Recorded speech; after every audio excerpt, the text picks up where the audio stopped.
All right, we're going to continue here in our Sarf lesson. Bi'ithnillahi ta'ala.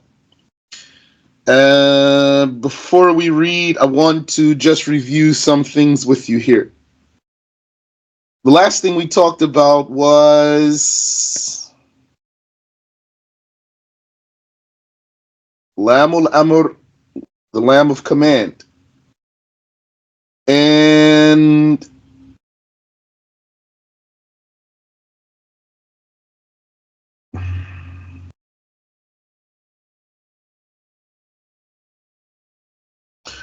we have La naahiyah here. I think we didn't read that paragraph. We have here Al Amru Bisigha, that's coming.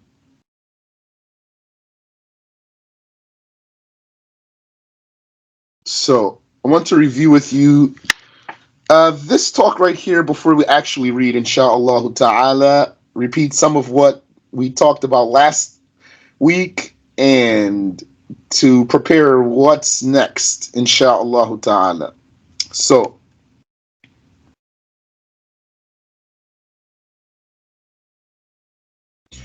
we have few things here we want to discuss. One of them is Lamul Amr. One of them is Lan naahiyah.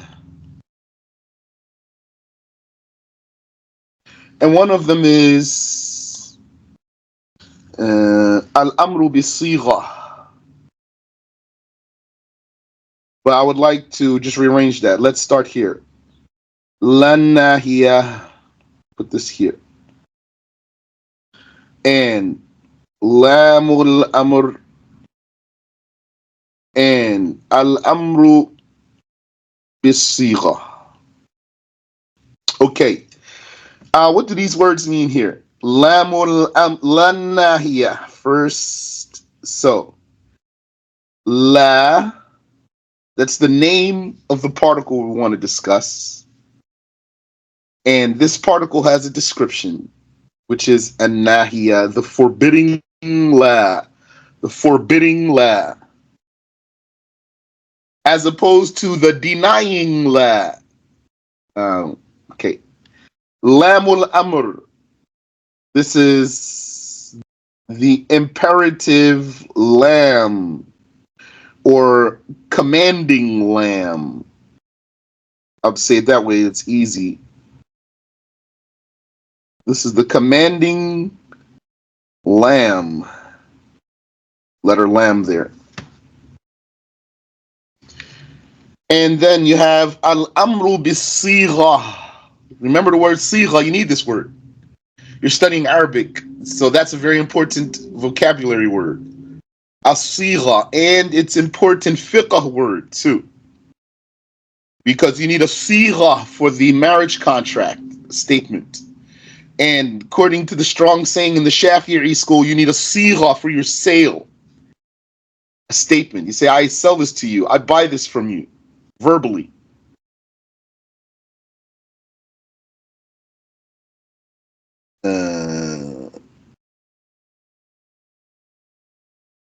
I'll explain that, insha'Allah ta'ala. So, let's start with the first one. Lan naahiyah. The forbidding la. So, that's like if you were to say, like what the Prophet sallallahu alaihi wasallam said to Mu'adh ibn Jabal when Mu'adh came back from the Levant. And then he prostrated to the Messenger of Allah sallallahu alaihi wasallam. And so the Prophet sallallahu alaihi wasallam said to him, La taf'al.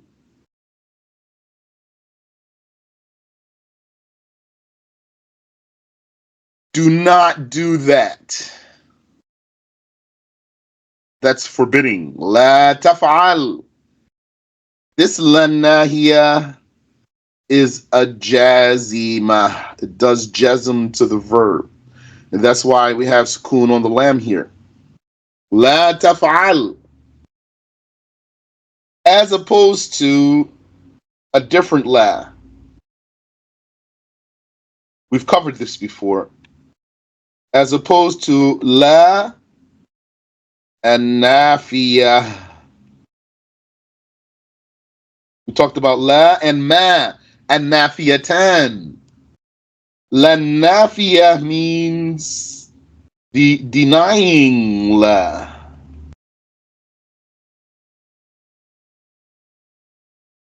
Denying, not forbidding. And then in that case, you would say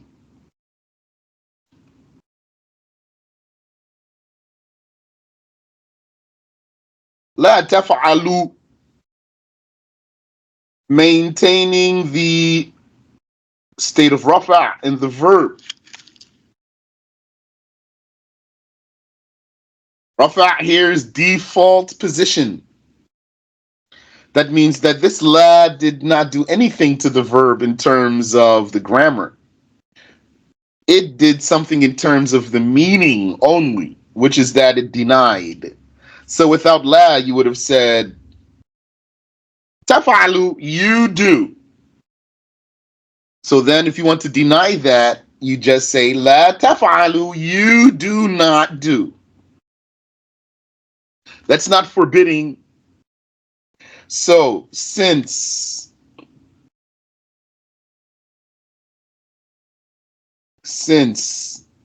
forbidding and denying are two different meanings. Two different meanings. Although la has the same pronunciation,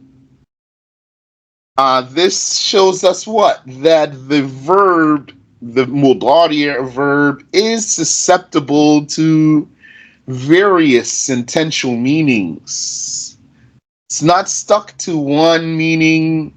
Rather, it is open to various meanings, and that's why it needs i'rab, just like a noun. Just like a noun could be the subject of the sentence, or the object of the verb, or the object of the preposition. So it is subject to various sentential meanings. The fi'l mudari' is too, and therefore also requires i'rab. Okay. Any question here?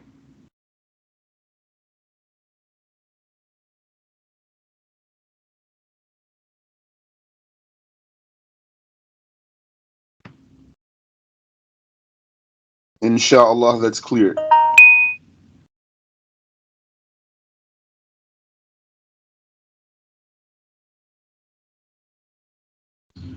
Now, lamul amr, this commanding lam,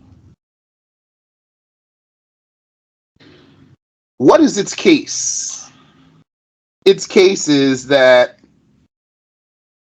number one, it's a jazima, puts the verb into a state of jazm.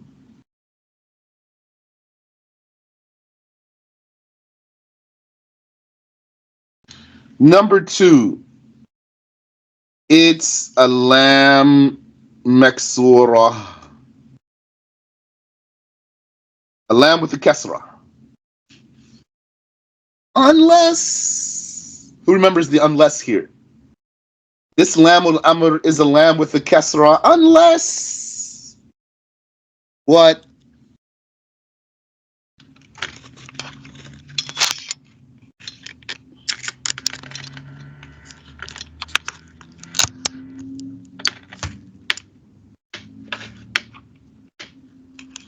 Five, four,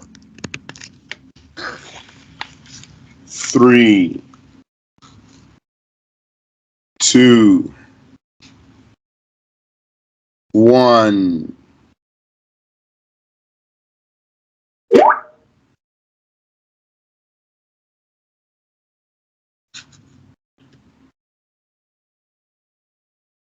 Unless it is stopped on, no.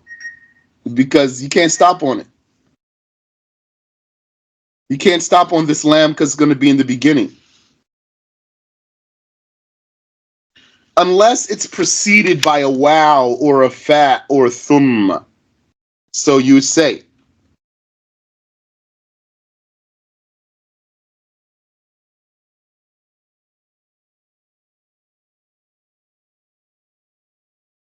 liyaf'al.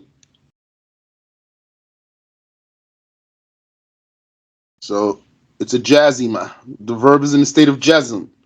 Here's the lam with a kasra. Liyaf'al.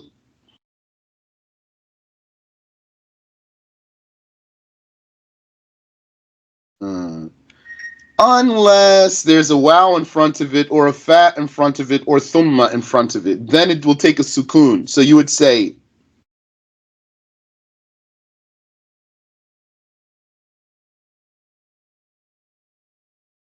wal yaf'al,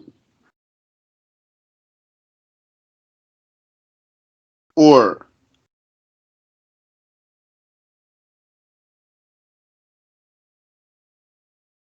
fal yaf'al, or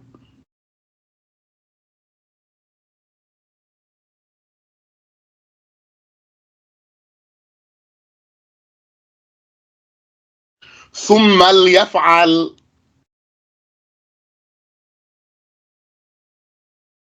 Wow means and, fa means then or so, immediately, without delay, then meaning right away, and thumma means then but with uh, time, considerable time in between.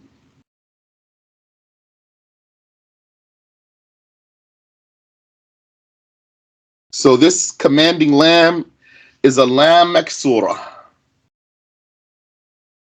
unless it's preceded by one of these conjunctions here, one of these three conjunctions. Any question here so far?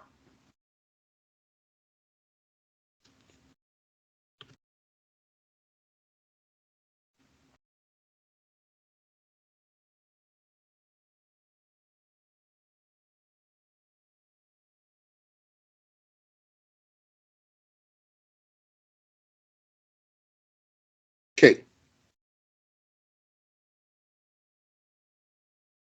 Now, I'm still on this commanding lam here.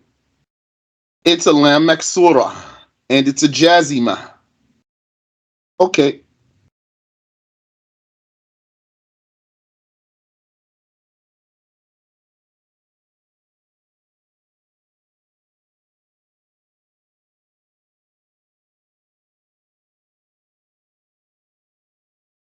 As opposed to what?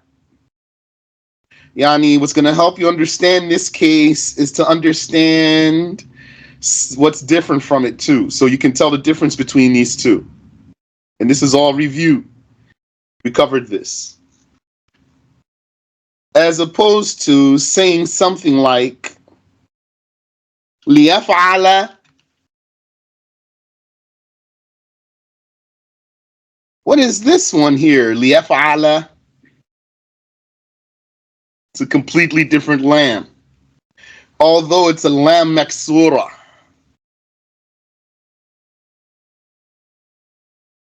Don't forget, when you have something like this, they say it's a different lam. Even when we talked about lan naahiyah and lan naafiyah, it's one la and then another la. It's not the same la. That means two different particles. It's just two different particles. Think about it like a person, two people who have the same name. This one, his name is Roger, and this one, his name is Roger too. It's two different Rogers. So these are two different lambs here, although they both have kasra. The second one we're talking about right now, this one is, who can tell me please?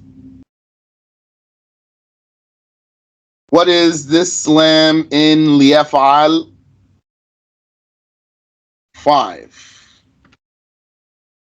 4, 3,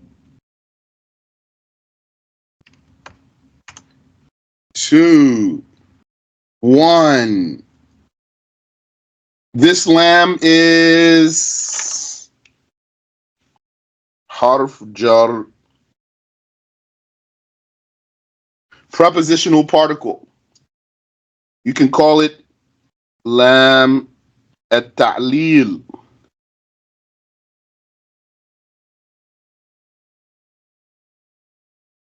Lam al-ta'lil, the lamb that gives a reason.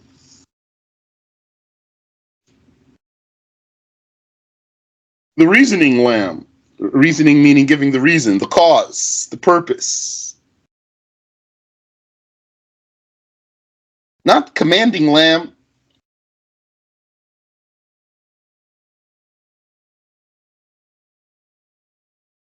Liyaf'ala means so that he does. So that he does. So that means this first lamb up top is let him. Basically translate here as let. Yaf'al, he does. Liyaf'al, let him do. With the meaning of command. And this second lamb means so, or so that he does.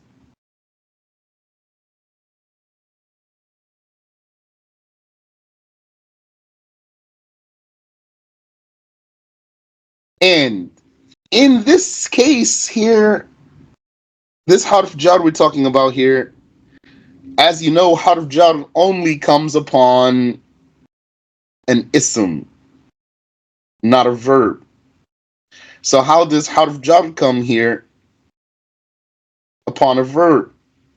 And not only did harf jar come upon a verb, it seems, but it didn't even make the verb majroor.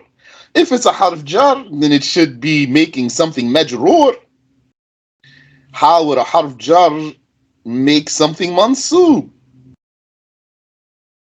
So in reality, this harf jar is not making anything mansoob, and it is not coming upon the verb. It only looks like it. And in reality, what's there is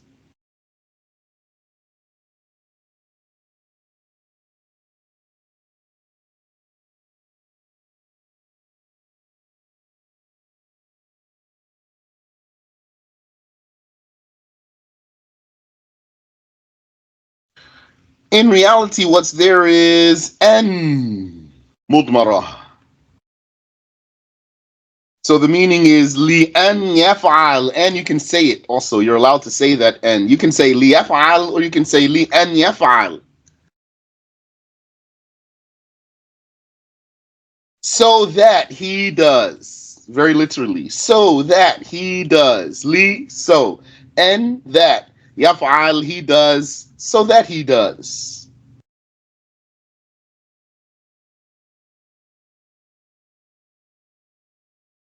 But you can hide that n, and then as a result, the lamb is just going to slide right over and connect to the verb.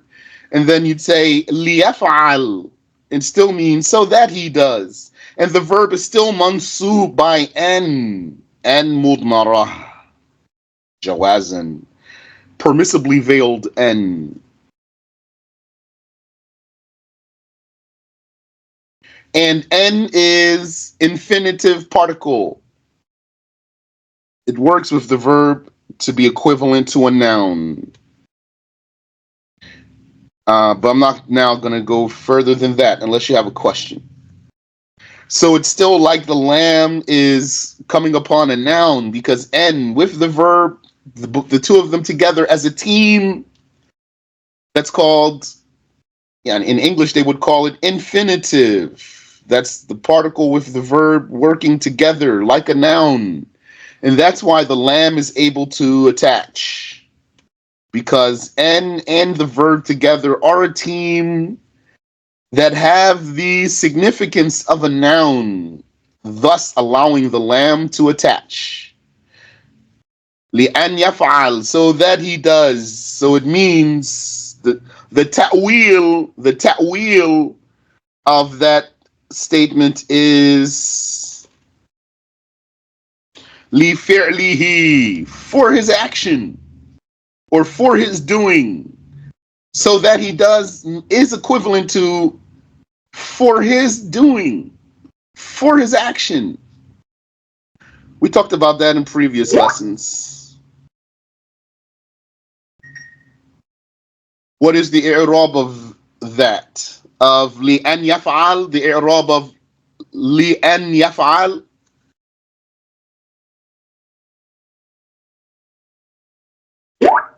Okay, let's see.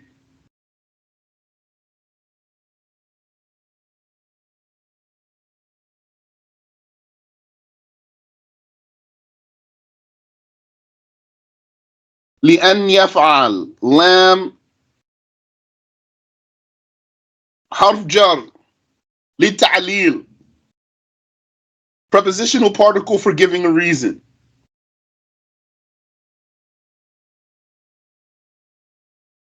And حرف النصب, it's a nasab particle.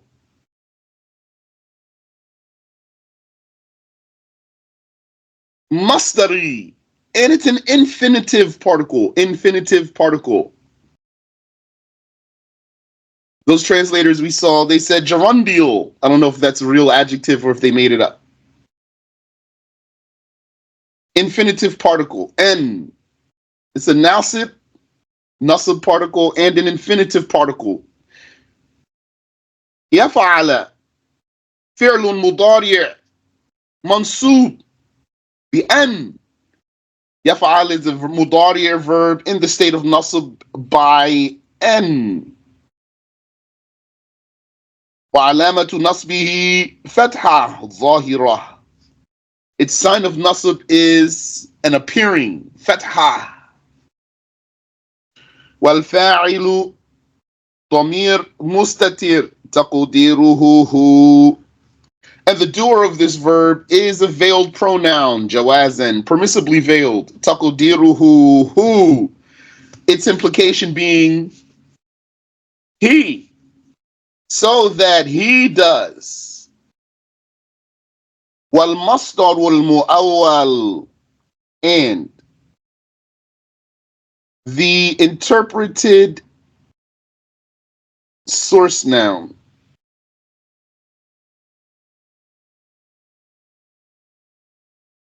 من أن وما بعدها. The interpreted source noun that is derived from N and its following verb, which would be fi'l, because fi'l is the masdar. فعل يفعل فعلا.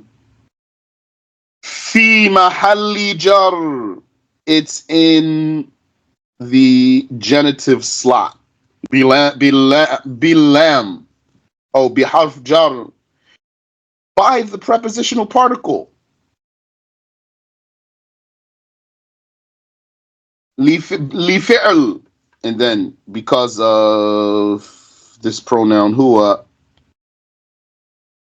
I'll add this pronoun here. فعله. So the taqdir is لفعله, for his doing, for his action. Ameen wa iyyakum. So all of that was for what? To clarify for you the difference between laam ta'lil, which is a harf jar that is apparently attaching to the front of the mudari' verb, and looks like it makes the mudari' verb mansub, but really it doesn't. N makes the mudari' verb mansub, but you're not saying that N. And something is made majroor by that lam, which is the source noun that is interpreted from N and the following verb. Please ask me if you have a question here. As opposed to lam ul amr, the commanding lam, which is a mere lam with a kasrah. That's a jazima. It's a jazm particle, not a nasb particle, and not a jarr particle. We say harf jarr means a jarr particle, a jarra, a jarra. The commanding lam is a jazima, a jazm particle, rendering the verb majzoom. And that kasra will go away if those conjunctions that I told you attach or come upon the verb. Not attach, but come upon, let's say. Might attach, yani, like the fat and the well. Any other question here? All right. Now, the last thing we have over here. Oh, wait. For that.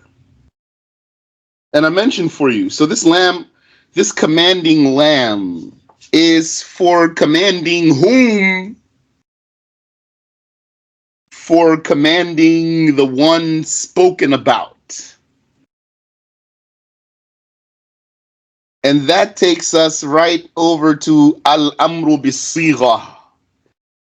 This third thing is what is upcoming in the author's text. We didn't read about it yet. The first two we read about. And now we're just going to take an intro before we read the author's text. Al-amru bis-sigha. So amr means command or order or directive or even a demand. A demand by the wording. Meaning there's a particular pattern. Yani, if we want right here, we might say pattern. Commanding pattern. There's a whole way to make a word itself for commanding, not to bring a particle for the commanding, but to code the word in such a way that it itself indicates a command. And so you say,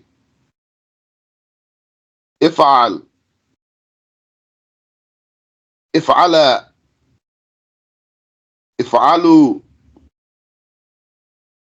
if'ali, if'alna. This is command by sigha, by wording. This is called fi'lul amr, imperative verb or commanding verb. Fi'lul amr only has 5 cases. Remember that, only 5.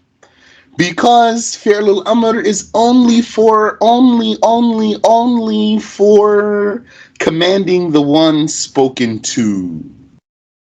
There's one word in English that covers the one spoken to, yani modern English, you. Older English has some other variants like ye. Hear ye. We don't talk like that anymore. So if'al, anta, you do. If'ala, antuma, you two do. For me, yeah. Well,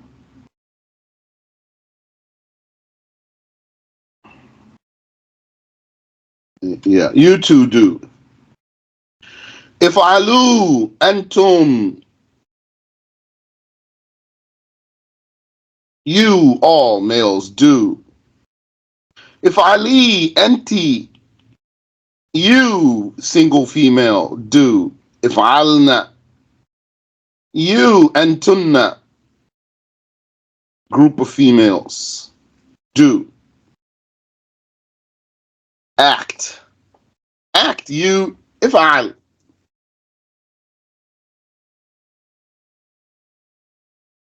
So that's that. The author wants to talk about al-amru bis-sigha coming up next. And so, As you see, you only command what they call in English second person by the verb of command. Yani, Arabic language has a pattern, a verb form dedicated to commanding. If you want to command other than this one, what they call second person, if you want to command other than the second person, then you're going to bring our new acquaintance, Lamul Amr. You're going to employ Lamul Amr's skills here. So you would say, ليفعل هو ليفعلا ليفعلوا لتفعل هي ليفعلن.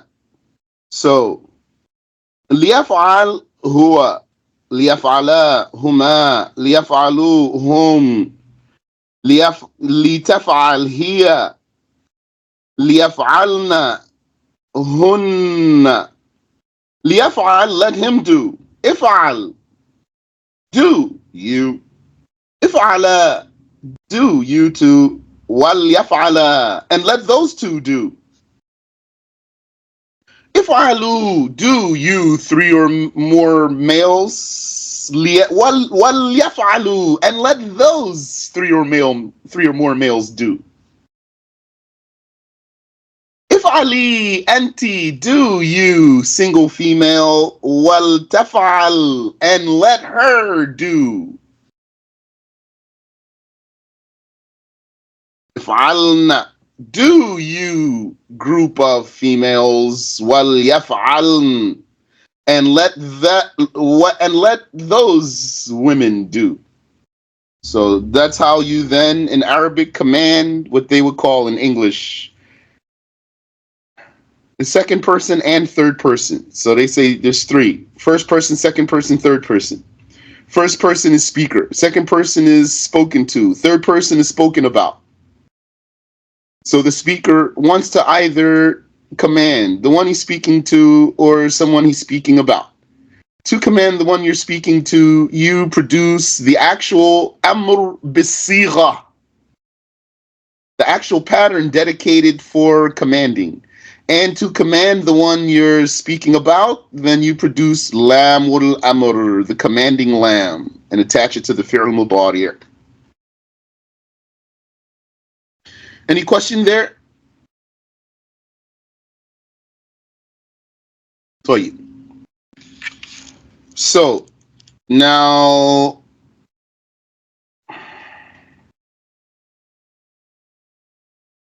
let's take a quick look at what's in the matan. Maybe we're not going to read too much today, inshallah ta'ala.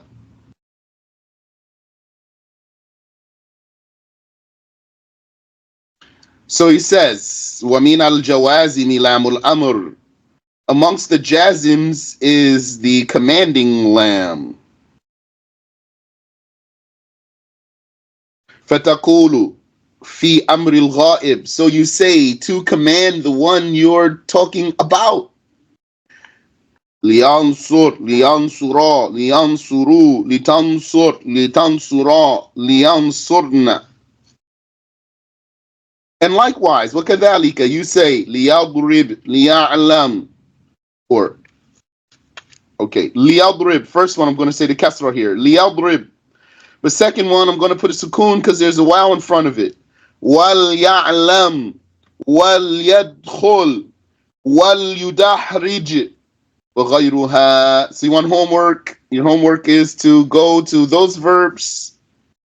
You know where those verbs are? The author keeps repeating the same ones. These are our standard examples. There's 20. Do lamul amr with all of them. Write it out. Each one by one. That's good for you. Don't say, I got it. Just put a lamb. I got it. No, write it out. Write it. All 20 of them.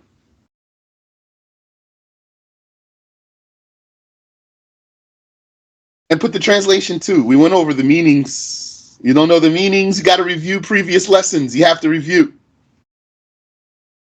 You can't make me repeat it all the time because I told you.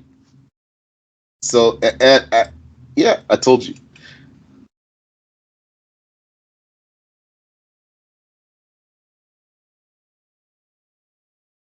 Then he says, وَمِنْهَا لَنَّاهِيَةً, and one of the jazms is the forbidding la. Also, don't get confused because we're saying la and we're saying lam. And the sound is so close because they both have la in them. La naahiyah, lam, lamul amr, la naahiyah, etc.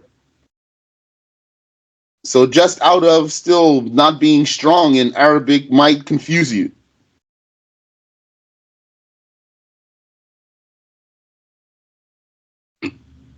Excuse me. Amongst the jazms is the forbidding la.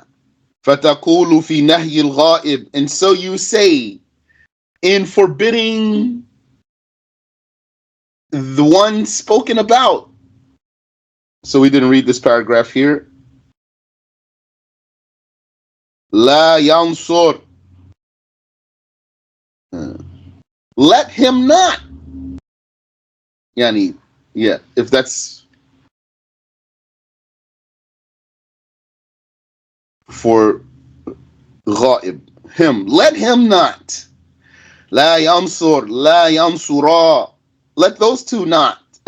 Sorry. Let him not support. La yansur, let him not support. La yansura, let those two not support. La yansuru, let those three or more masculine not support. La tansur, la tansura, la yansurna. Let her not support. Let those two not support. Let those three or more females not support. Wafi nahi al-hadir, and you say to forbid the one in your presence. That's the one you're speaking to. That's what's meant here by hadir, the one you're speaking to. Although the one you're speaking about could be in your presence. The one you're speaking about could be in your presence. It's possible to say huwa, he, and he's right there. Doesn't mean he's not there. Although they call him ghaib, absent, means absent from being addressed. Here it says how they are present. He means the one you're actually addressing. It's possible to address someone even if he's not there, too. That's what Wahhabis don't understand well. They think sometimes you might commit kufr if you address someone who's not in your presence. Like you said, Ya Fulan, Ya Muhammad. So the word haldir means in your presence. But what we really mean here is you're speaking to him. La tansur, do not support you. La tansura, you two, do not support. La tansuru, you three or more masculine, do not support. La tansuri, you single female, do not support. La tansura, la tansurn.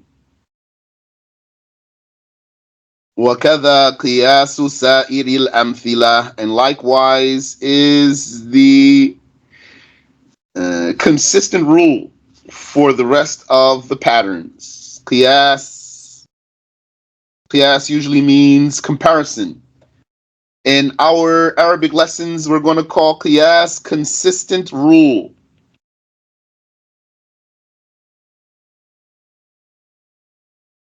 Consistent rule.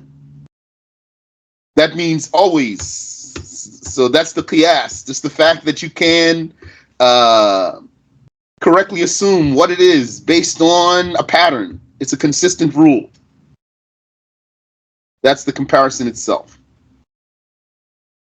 As opposed to sama, hearing. This is the two ways you're going to know something in Arabic, as I mentioned to you before. Either by qiyas or by sama. That's how you're going to know something in Arabic. Qiyas or sama. Qiyas means there's a consistent rule, and based on that consistent rule, you're going to go. You don't necessarily have to hear to know. You can just follow the consistent rule. Sama is not by consistent rule. Sama' is something you need to hear it to know it. So you say, for example, in Arabic, you say daraba, and you say sami'a, and you say hasuna. So how do we know to say daraba and not dariba or daruba? And how do we know to say sami'a and not sama'a or samu'a? And how do we know to say hasuna and not hasana or hasina?